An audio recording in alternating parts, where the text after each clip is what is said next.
Ipakikita ko kung paano mag-adjust ng wristwatch, hindi na kailangan ipagawa pa sa service center, kayo na ang gagawa. Sundan at matutunan.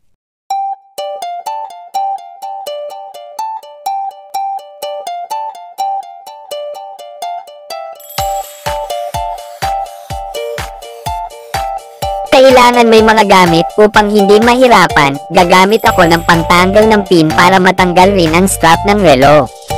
Pwede ka rin gumamit ng pakong bakya, invertible o cellphone pin lock. Aking gagamitin ko ang aking tools na kasama sa relong binili, ito'y unlock pin.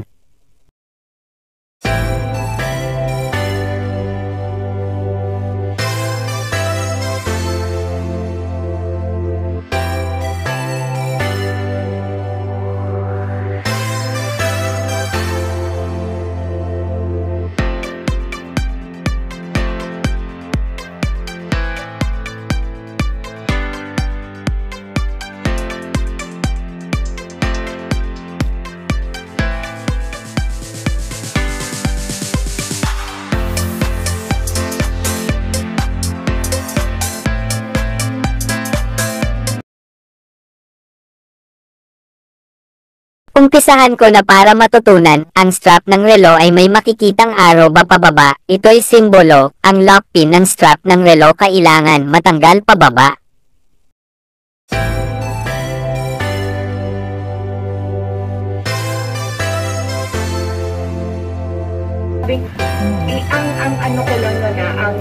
Kung gagamit ka ng cellphone unlock pin, kailangan pukpukan ito ng dahan-dahan hanggang matanggal ang pin.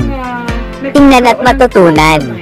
Oo. At saka kasi ngayon talaga sa panahon natin, kung ano yung kayang gawin ng lalaki, kaya din ng babae. Meron ng ganyan.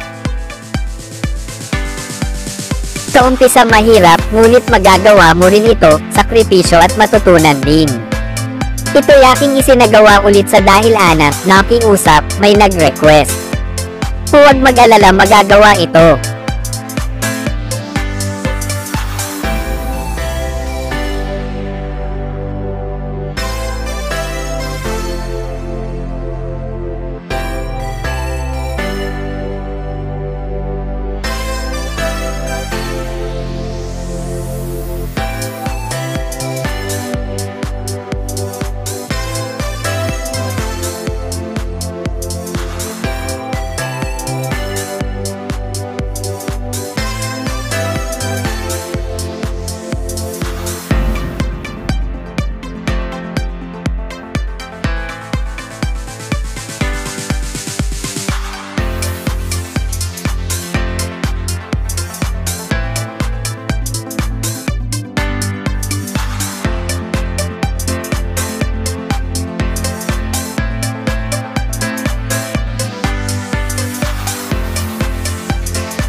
Aking ibabalik ang dugtungan at makabit sa strap ng relo, mas madaling magkabit kaysa magtanggal.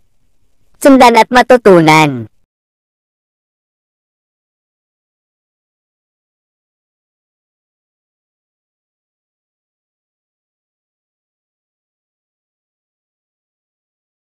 Buwaw aking naisagawa ang pag-adjust sa relo, matutuwa ang nagpagawa at nakasave ng bayaran. Aking pagtatapos. Ito po si Nonoy Rivera ng Work Upload. Salamat po.